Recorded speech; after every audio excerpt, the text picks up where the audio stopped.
ஜோதிடம் என்பது வானில் தெரியும் சூரியன், சந்திரன், கிரகங்கள் மற்றும் நட்சத்திரங்களின் நிலைகளை வைத்து பூமியில் நடக்கும் விஷயங்களையும் ஒவ்வொருவரின் வாழ்க்கையையும் கணிக்கும் ஒரு பழைய அறிவுமுறை. ஒருவரின் பிறந்த நேரத்தை வைத்து உருவாக்கும் ஜாதகத்தை அடிப்படையாக கொண்டு ராசிகள், நட்சத்திரங்கள், கிரகங்கள் மற்றும் பாவங்கள் போன்றவற்றை ஆராய்ந்து பலன்களைச் சொல்கிறார்கள். இது ஒருவரின் குணாதிசயங்கள், எதிர்காலம், உறவுகள் மற்றும் தொழில் போன்ற பல விஷயங்களைப் பற்றி புரிந்து கொள்ள உதவுகிறது. ஜோதிடம் என்பது வெறும் ராசி பலன்களை பார்ப்பதோடு முடிந்து விடுவதில்லை. இது ஒரு விரிவான அமைப்பு. ஒரு குழந்தை பிறக்கும்போது குறிப்பிட்ட நேரத்தில் வானத்தில் கிரகங்கள் எந்தெந்த ராசிகளிலும் நட்சத்திரங்களிலும் இருந்தன என்பதை துல்லியமாக கணக்கிட்டு ஜாதகம் வரையப்படுகிறது. இந்த ஜாதகம் ஒருவரின் வாழ்க்கைக்கான வரைபடம் போன்றது என்று சொல்லலாம். ஜாதகத்தில் உள்ள ஒவ்வொரு ராசியும் மேஷம் முதல் மீனம் வரை குறிப்பிட்ட குணாதிசயங்களையும் ஆளுமை பண்புகளையும் பிரதிபலிக்கிறது. அதேபோல 27 நட்சத்திரங்களும் ஒவ்வொருவரின் மனோபாவம், நடத்தை போன்றவற்றை நுணுக்கமாக எடுத்துரைக்கின்றன. கிரகங்கள் சூரியன், சந்திரன், செவ்வாய், புதன், குரு, சுக்கிரன், சனி, ராகு, கேது ஒவ்வொன்றும் குறிப்பிட்ட ஆற்றல்களையும் காரகத்துவங்களையும் கொண்டுள்ளன. உதாரணமாக, சூரியன் தைரியத்தையும் அதிகாரத்தையும் குறிக்கிறார் என்றால் சந்திரன் மனதையும் உணர்ச்சிகளையும் குறிக்கிறார். இந்த கிரகங்கள் ஜாதகத்தில் உள்ள 12 பாவங்களில் அமர்ந்திருக்கும் நிலையை பொறுத்து வாழ்க்கையின் வெவ்வேறு அம்சங்களான ஆரோக்கியம், செல்வம், கல்வி, குடும்பம், காதல், தொழில், திருமணம் போன்றவற்றைப் பற்றி அறிய முடியும். மேலும் தசா மற்றும் புக்தி என்ற கிரகங்களின் காலங்கள் ஒருவரின் வாழ்க்கையில் எப்போது நல்ல அல்லது கெட்ட திருப்பங்கள் வரும் என்பதை கணிக்க உதவுகின்றன. ஒவ்வொரு கிரகமும் ஒரு குறிப்பிட்ட காலத்திற்கு ஜாதகத்தில் ஆதிக்கம் செலுத்தும். ஜோதிடம் ஒருவரின் உள்ளார்ந்த திறமைகள், பலவீனங்கள், சாதகமான மற்றும் பாதகமான காலங்கள் ஆகியவற்றை சுட்டிக்காட்டுகிறது. இதன் மூலம் தனிநபர்கள் தங்கள் வாழ்க்கையை சிறப்பாக திட்டமிடவும் தடைகளை எதிர்கொள்ளவும் ஒரு வழிகாட்டியாக இது அமைகிறது. இருப்பினும் ஜோதிட கணிப்புகள் முற்றிலும் மாறக்கூடியவை அல்ல. சரியான முயற்சியாலும் விவேகமான முடிவுகளாலும் அவற்றின் தாக்கத்தை குறைக்கவோ அல்லது அதிகரிக்கவோ முடியும் என்பதை நினைவில் கொள்ள வேண்டும். இப்போது 12 ராசிக்காரர்களுக்கு என்னென்ன தனித்துவங்கள் இருக்கிறது என்பதை பற்றி இந்த பதிவில் பார்ப்போம். இந்த பதிவை பார்ப்பதற்கு முன்பு இந்த சேனலை சப்ஸ்கிரைப் பண்ணாதவங்க சப்ஸ்கிரைப் பண்ணிக்கோங்க, பெல் பட்டனை கிளிக் பண்ணி வச்சுக்கோங்க. அப்பதான் நம்ம போடுற பதிவு உங்களுக்கு உடனுக்குடன் நோட்டிபிகேஷன் வரும். சரி, வாங்க வீடியோக்குள்ள போகலாம். விருச்சிக ராசியின் அதிபதி செவ்வாய் பகவான். இந்த ராசியில் சூரியன் நீச்சமடைகிறார். விருச்சிக ராசியில் விசாகம் நட்சத்திரத்தின் 4ஆம் பாதம், அனுஷம் நட்சத்திரத்தின் அனைத்து பாதங்கள் மற்றும் கேட்டை நட்சத்திரத்தின் அனைத்து பாதங்களும் அடங்கியுள்ளன. கால புருஷனின் உடலில் இனப்பெருக்க உறுப்புகளை குறிக்கும் இந்த 8வது ஸ்திர ராசி ஒரு மர்மமான ராசியாகும். விருச்சிக ராசி இரவில் வலிமை பெறுகிறது. தைரியம், மன உறுதி மற்றும் போராட்ட குணத்தை ஆளும் செவ்வாய் உங்கள் ராசி அதிபதியாக இருப்பதால் இயற்கையாகவே உங்களுக்குள் ஒருவிதமான சவால்களை எதிர்கொள்ளும் மனப்பான்மை இருக்கும். விருச்சிக ராசி நேயர்களே, தைரியம், வைராக்கியம் மற்றும் மர்மம் நிறைந்த விருச்சிக ராசியை பற்றி இந்த 15 நிமிட காணொளியில் விரிவாக பார்ப்போம். விருச்சிக ராசியின் அதிபதி செவ்வாய் பகவான். இந்த ராசியில் சூரியன் நீச்சமடைகிறார். விருச்சிக ராசியில் விசாகம் நட்சத்திரத்தின் 4ஆம் பாதம், அனுஷம் நட்சத்திரத்தின் அனைத்து பாதங்கள் மற்றும் கேட்டை நட்சத்திரத்தின் அனைத்து பாதங்களும் அடங்கியுள்ளன. கால புருஷனின் உடலில் இனப்பெருக்க உறுப்புகளை குறிக்கும் இந்த 8வது ஸ்திர ராசி ஒரு மர்மமான ராசியாகும். விருச்சிக ராசி இரவில் வலிமை பெறுகிறது. தைரியம், மன உறுதி மற்றும் போராட்ட குணத்தை ஆளும் செவ்வாய் உங்கள் ராசி அதிபதியாக இருப்பதால் இயற்கையாகவே உங்களுக்குள் ஒருவிதமான சவால்களை எதிர்கொள்ளும் மனப்பான்மை இருக்கும். விருச்சிக ராசியில் 3 நட்சத்திர பாதங்கள் அடங்கியுள்ளன. விசாகம் 4ஆம் பாதம் சோகஸ்மெய்லி இந்த நட்சத்திரத்தின் அதிபதி குரு பகவான். விசாகம் நட்சத்திரத்தின் இந்த பாதத்தில் பிறந்தவர்கள் நீதி உணர்வு, மற்றவர்களுக்கு உதவும் மனப்பான்மை மற்றும் சிறந்த அறிவாற்றல் கொண்டிருப்பார்கள். இவர்கள் எதிலும் ஒரு தெளிவான முடிவெடுக்கும் திறன் பெற்றிருப்பார்கள். அனுஷம், அனைத்து பாதங்கள் சோகஸ்மைலி இந்த நட்சத்திரத்தின் அதிபதி சனி பகவான். அனுஷம் நட்சத்திரத்தில் பிறந்தவர்கள் பொறுமை, விடாமுயற்சி மற்றும் மற்றவர்களின் மீது அக்கறை காட்டும் பண்பு கொண்டிருப்பார்கள்.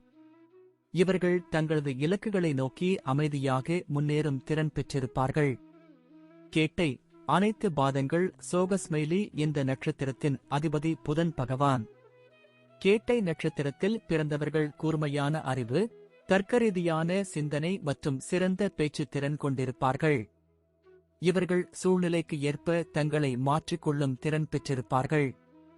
விருச்சிக ராசியில் பிறந்தவர்கள் இயற்கையாகவே தீவிரமான எண்ணங்களையும் ஆழமான உணர்ச்சிகளையும் கொண்டிருப்பார்கள். எதையும் மேலோட்டமாக பார்க்காமல் அதன் உள்ளார்ந்த அர்த்தத்தை கண்டறியும் ஆர்வம் உங்களுக்கு அதிகம் இருக்கும். உங்கள் மன உறுதியும் வைராக்கியமும் எந்த ஒரு கடினமான சூழ்நிலையையும் சமாளிக்க உதவும்.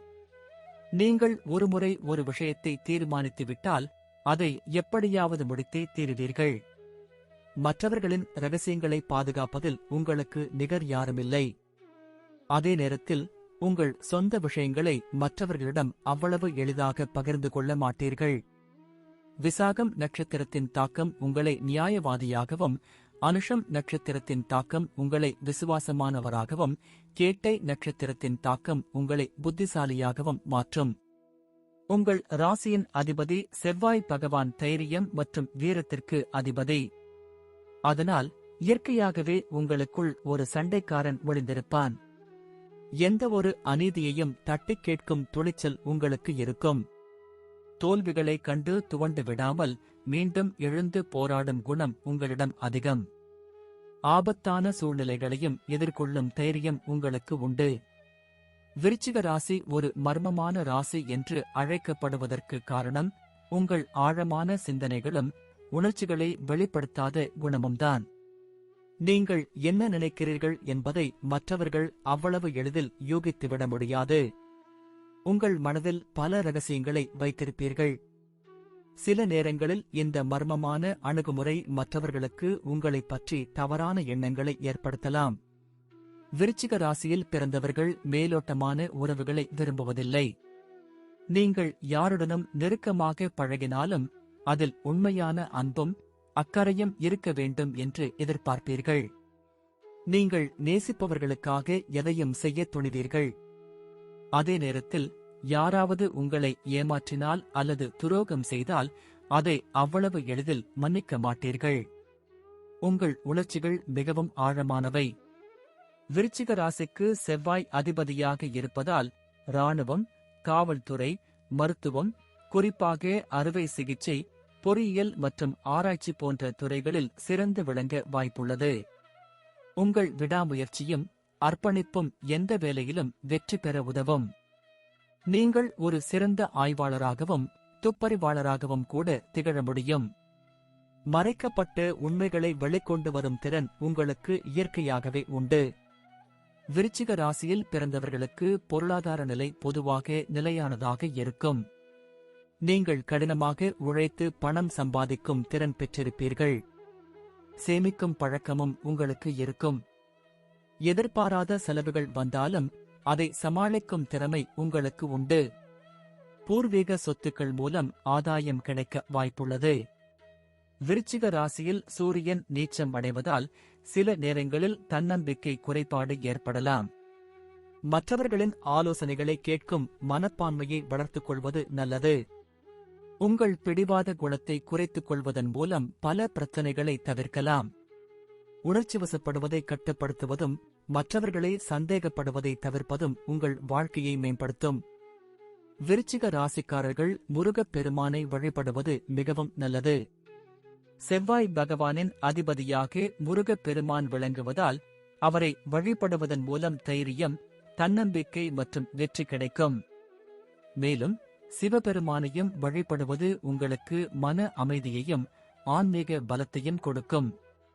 தினமும் கந்த சஷ்டி கவசம் அல்லது முருகனின் வேறு பாடல்களை பாடுவது நற்பலன்களை தரும்.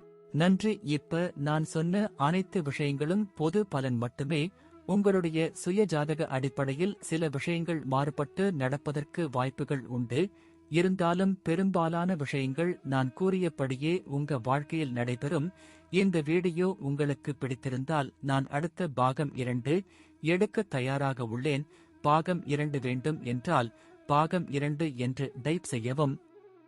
பெரும்பாலான நண்பர்கள் பாகம் 2 வேண்டும் என்றால் விரைவில் பாகம் 2 வீடியோ பதிவு செய்கிறேன். இந்த வீடியோ உங்களுக்கு பிடித்திருந்தால் லைக், ஷேர் மற்றும் சப்ஸ்கிரைப் செய்யுங்கள். பக்கத்தில் உள்ள ஆல் பட்டனை கிளிக் பண்ணி வைத்துக் கொள்ளுங்கள். அப்பொழுதுதான் நாங்கள் போடும் வீடியோ உங்களுக்கு உடனுக்குடன் நோட்டிபிகேஷன் வரும். உங்களுடைய எதிர்கால வெற்றிக்கு என்னோட வாழ்த்துக்கள். நன்றி. வாழ்க வளமுடன்.